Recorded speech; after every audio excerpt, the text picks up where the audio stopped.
everyone. Welcome to A Slice of Life with Kellie and Jon. And today, this is really exciting. Our guest is in Italy, and her name is Alessandra Izzo, and she's Italian. So I'm very excited. I know very little about you, Alessandra, so I have lots of questions, and I am excited to hear about you. You and Jon are friends. Jon gets most of our guests because that's part of his job. And so a lot of these people are Jon's friends. And so how do you two know each other? Wow, I would say through Pamela DeBars. I guess that's the best way to put it. As for those of you who don't know who Pamela is, she is a well-known personality in the music industry. Let's just say she's been known to know everybody, but she was very close with Frank Zappa and the Zappa family. And because of my love of Frank Zappa since 1966, actually, and my communications with Pamela, we sort of just crossed paths, Alessandra and I, and spoke many times, whether it was Skype before Zoom made the popular its popular way into our lexicon, or on Facebook. But we've just become good friends and respect one another for what we do. There you Awesome. go. Awesome. So have you met in person, Alessandra? Do you come to the US? No, well, I come to the US many times, but I never met a Jon in person. Okay. And So it's a we are the internet has done so much though. Look how it's connected all of us. In other countries, and we're meeting friends and studying cultures, in other countries. So the internet's really opened the world to all of us. I think it's so Oh, awesome. yes, Yeah. absolutely. In this case, it's awesome. Yes, not for sure. Yeah. And when I met Jon, I understood his passion for music and for Frank Zappa, as he just said, and that was interesting for me because Zappa was a kind of a mentor for me that I met ages and ages ago when I was a very young girl in Oh, wow. Italy. And Frank was a genius on many, many, many levels. Mm-hmm. He was The so interesting, the iconic. interesting thing was Zappa was recognized as a genius in Europe before he had to really prove himself unjustifiably, I might add, because he was a genius since the very first day he walked into a recording studio.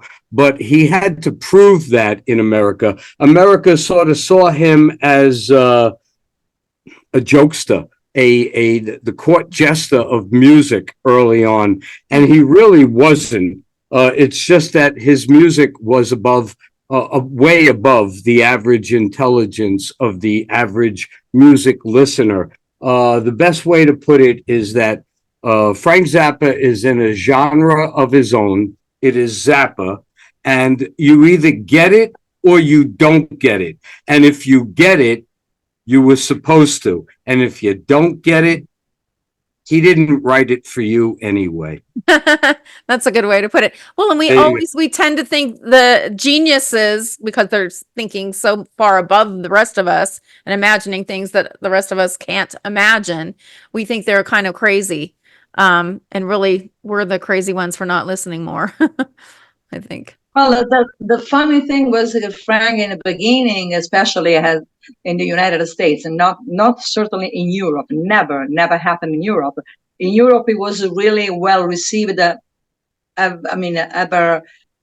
Every time, and ever since he was the first time in Europe performing, and playing his wonderful music. He was a very smart person, and probably that's one of the reasons he wanted to move to Europe, especially during the 80s, and then of course, and he got sick, and then the illness was terrible. So, but Frank was very, very loved in Europe more than US. But I have to say In United States, of course, we are talking about the real problem. I mean, the real core of the U.S.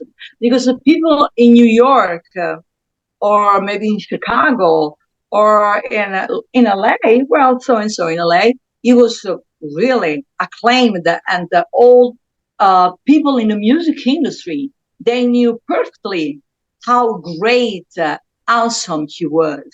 Right.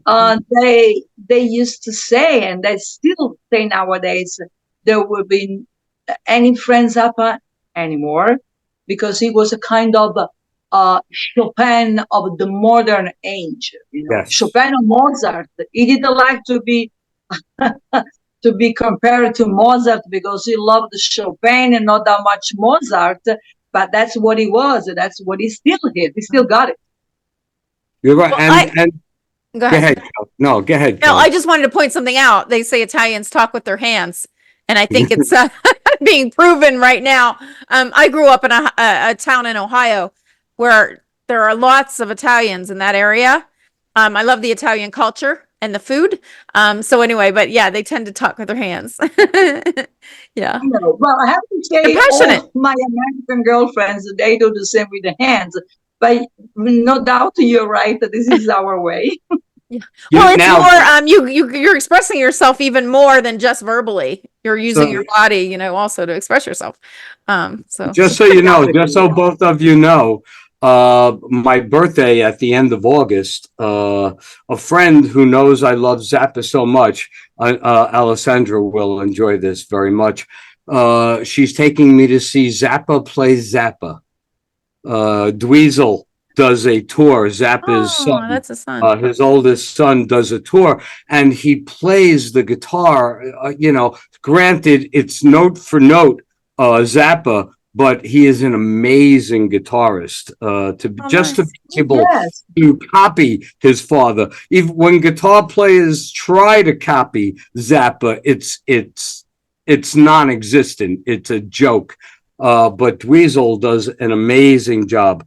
And I just look forward to seeing what musicians he brings with him, because often he brings guys who used to play with Frank Oh, on his Yes. tours. So Normally, I'm yes. Like a looking, Napoleon Marty Brock or the Ike yes, Willis. yeah. So That Steve that Vai, people. sometimes Stevie Vai Steve oh. Vai.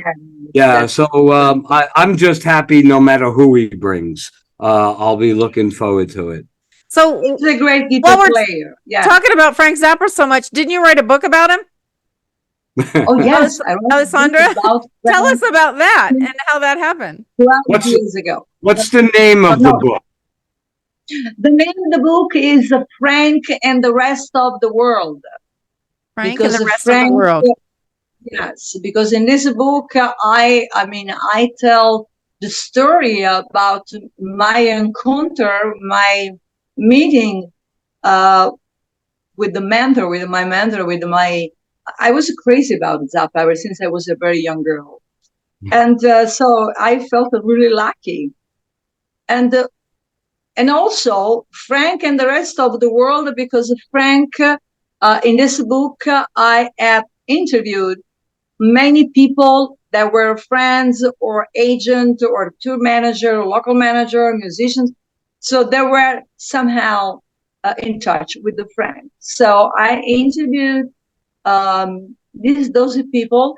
The book was a great and beautiful success in Italy by about critics, film, music critics, and also the public, the general public. Is it Now, available in English? Yeah, can you buy it on no, Amazon or anything? No. not yet, but I'm talking about in the moon. Well, because a moon unit Zappa, his first daughter, the oldest, she is a kind of she's like the father. She's a writer, she's a novelist, and now she's coming out with a new book.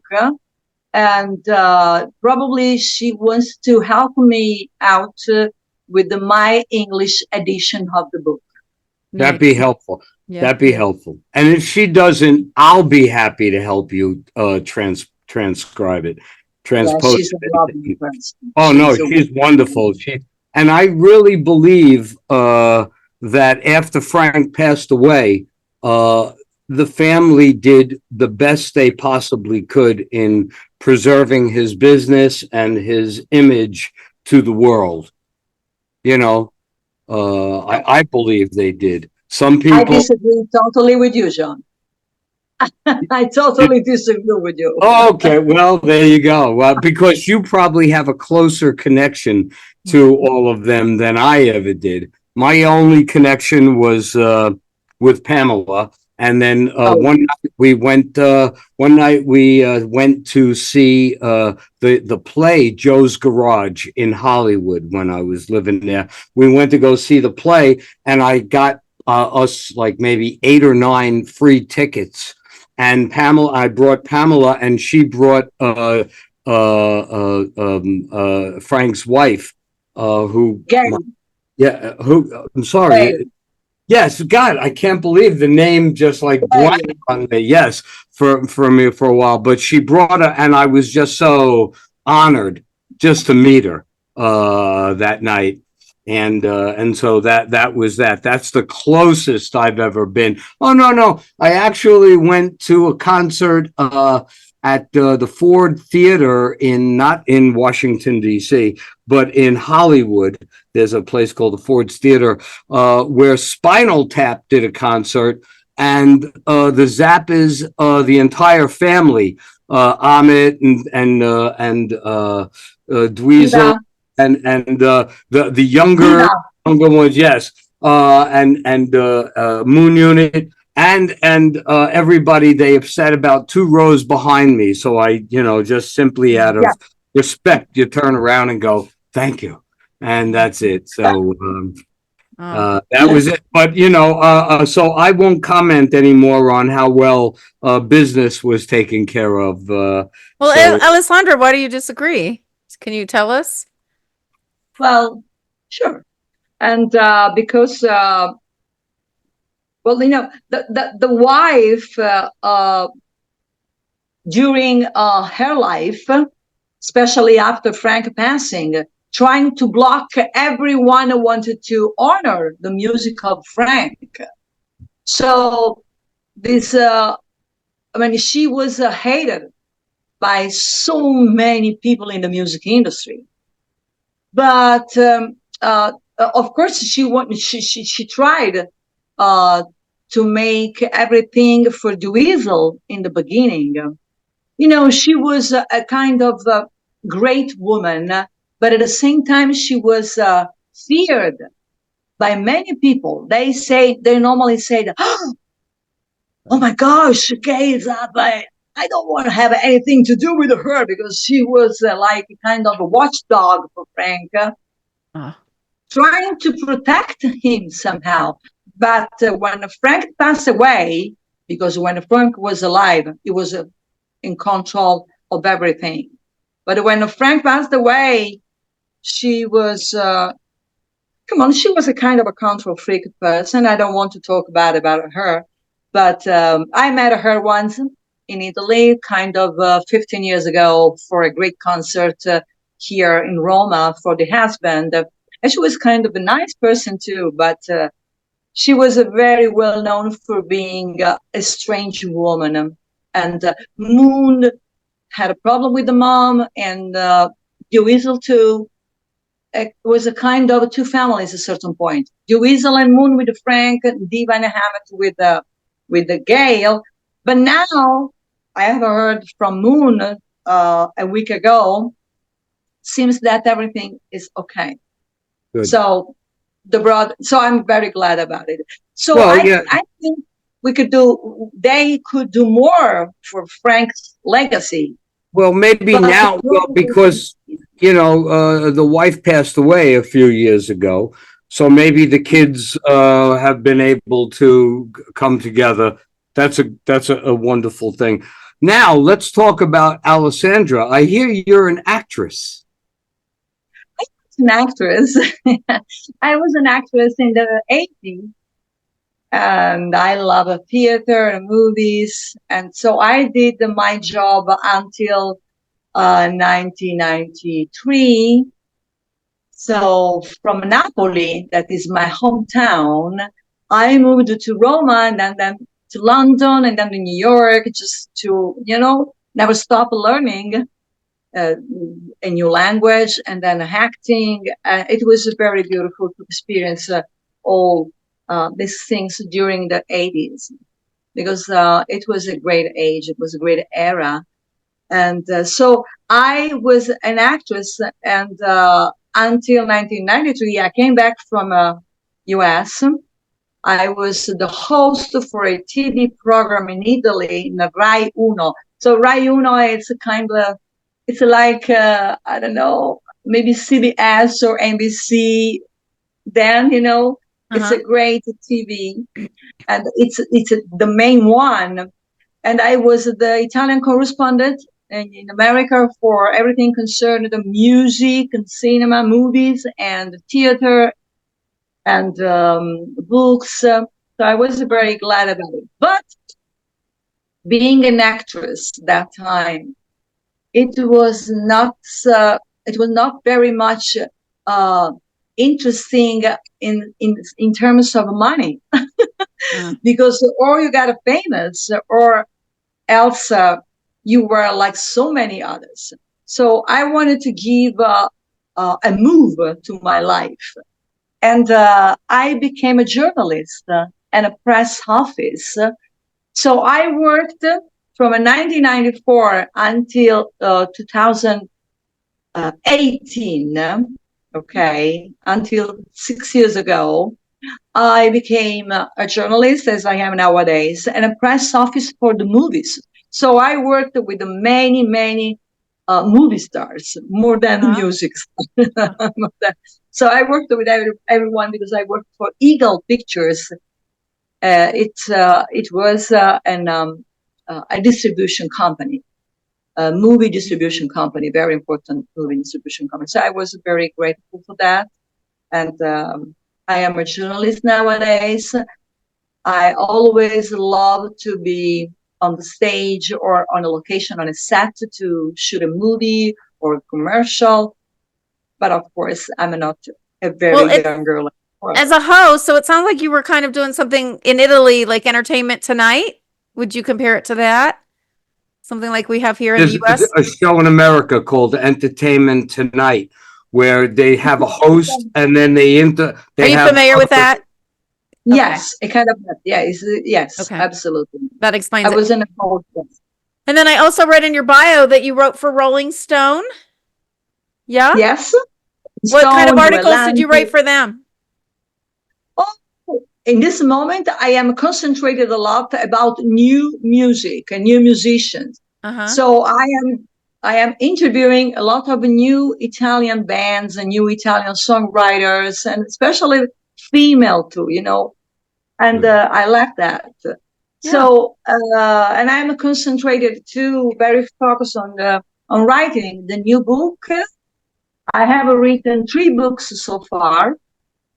The first one was about Frank Zappa, was an homage to Frank. The second one was with another colleague of mine, Tiziano Tarli. It was a very good book about the clubs in Italy that make the history of the clubs, like Mexican City or CBGBs in New York. So nightclubs. Got it. The nightclubs. The second book, it's the title is Italian Night Clubbing. And the third one was dedicated to women in the music field, especially journalists, women, but female journalists of music. There is a kind of a sexism, in the music field. I don't know what about in US nowadays, but sexism is everywhere. Yeah, it's everywhere. Well, and we're gaining ground. But I remember Stevie Nicks telling stories about what she had to go through as a youngster, a young woman coming up, and how they would, accept favors, I guess. Oh, she's one of my favorite artists in the world. She's one of the people I never met in my life. And I don't know how to do, but I would love it. She's my queen. Yeah, she's awesome. in my youth, I bartended at the world famous Troubadour, where everybody's Oh, played. And she showed up there one night without it being announced, just to perform. Like she was coming oh, back into the public. I guess she had checked out for a while. She had been sick and wasn't in the public for a while. So she showed, and the Troubadour is a very small, intimate, I don't know how many people it holds downstairs, maybe 100. So I we know, were I know. very close to seeing her. And Oh, it was one of my highlights because I working in the clubs in LA and going to the clubs in LA, I saw everybody perform. I saw John Bon Jovi and Steve Kinnison, and Steven oh. Tyler showed up at the Viper Room one night when we were there, and just The Viper everybody. Room. Yeah, I have everybody. And been we, in the you know, Viper you Room. hang out in the clubs in LA, and that's what happens. You get to see. But she was, I think, a highlight. Her and Steven Tyler. They were two Oh, highlights to get to see them. And you're Hmm. so close. These clubs are very small and oh, intimate, so very you're right lucky there. It's you very are personal. there. Yeah, yeah. Very Stevie Nicks lucky. is, she's the queen. She's the Yeah, queen. She's the queen. sure, for sure. She's everything. Is there anything coming up that you'd like to, before we wrap all this, is there anything coming up that you'd like to promote or anything you want to talk about? Well, John, I would like to talk about the power of us, the women in the show business in the world, and I think, this is a very good moment. But I do not like this kind of a fight between men and women. We should be all together in this time, more than Teamwork. ever, because it's Yep. a very difficult time. Yep. All over the world, and we are seeing about politics. I mean, in Italy, and Yeah. we know. Right. It's not just the music business. It's in every, in the corporate Yeah. world, in the blue collar world. Yeah. And Yeah, women shouldn't be a threat to men. They should be a partner, a complement. Just like in a marriage. I mean, you both, and we have different skills. We're all different, and what we bring to the table, it only strengthens your whatever area it is, your project, your business, your government, whatever. The more we invite women into the party, the more Yeah. the more a different point of view, and women, I tend to have a softer side. So sometimes I think that's Yeah. good for creating more world peace. I think that women are less likely to bomb a country than sometimes men. that You is might true. think of, what about the kids, or whatever, for whatever it is, because Right. we all have that maternal instinct. And the We just have it. Yes, that's right. We have a Guys- maternal instinct. guys think that we're stronger and we could take more than a woman can. I'd love to see a guy pass a watermelon through his nose. Yeah. Yeah, giving birth, childbirth. Yeah, I mean, we Yeah. all have strengths and weaknesses, and even in the between the sexes. We're with you there, hon. We are with you, Alessandra, on Yes. that. So it's really important for me that the world will take female empowerment, but also the important thing about the men must think in a different way, just to be very close to our soul, to our brain, to our ways, and to be one at the same time, to make this world a better place, especially in this moment, because we are swimming, So the last thing, this is regarding myself. So this is just a little bit individualism. It's just that, yes, I want to promote my new book somehow regarding a living legend that I have still to meet, but I know a lot about this great rock legend. And I hope I should meet him next month. So well, then why don't you come back on? Yeah, after you finish writing it, just come back on the show, and we'll do another show. Well, to be clear, so you're writing your fourth book. It's about a rock legend, and who is the rock legend? Can you tell us? Secret. You would like to know in advance? I don't know. Maybe I can tell you just on my email. Okay. No, but I can do it, no problem, because he's very well known all over the world, and but I have to talk to him before to publish Okay. it. So anyway, it's Okay. Robert Plant, Led Zeppelin. Oh, okay. Ah. There you go. Okay, we got the scoop. Have another glass of wine and you could tell us more. Tell us all of it. Oh yeah, that's awesome though. That's great. Yeah, Robert Plant. Who doesn't love him? That's wonderful. Because the guy seems like a very sociable man, a very nice person, a very cheerful, joyful, but deep down he's a very reserved man, very private guy. So I want to talk with him. I have writing a lot about him. I interviewed the people close to him that met him, but I want to talk to him. He's coming back to Italy again very soon. And I would like to hear from his voice. Okay, I want to have his green light. Right. You want him to authorize it. And yeah, you want him to say he's okay with that. That's perfectly fine. I understand that for sure. So give us a blessing. But anyway, so thank you so very, very much. It was wonderful to finally get you on here, and all the way from Italy. She's in Italy. We're all over the world. Yeah, I'm from Roma now. Roma is beautiful today, breezy and hot, but it's wonderful and wonderful. So thank you for having me. Thank you so much. You're very welcome for sharing your story with us and for joining us today. Thank you. We'll see you again. Ciao. Okay. Bye, Alessandra. Thank you. Thank you. Bye. Bye-bye. Ciao. Ciao. Ciao. Ciao, Jon. Ciao, Kellie. All views expressed in this video belong to Kellie Nicholson, John D'Amore, and guests. These discussions do not represent the opinions of any entity whatsoever with which they have been affiliated now or will be in the future. The opinions expressed are solely theirs, and since they are critically thinking human beings, these views are subject to change, subject to revision, and subject to rethinking at any time. These conversations are not meant to be taken as advice and are only for the purpose of entertainment. All statements may be based on hearsay and not necessarily valid proof of any claims in this video. It is not our intention to teach or advise on any topic. Unless otherwise noted, all photos are public domain. Thanks for watching A Slice of Life with Kellie and John.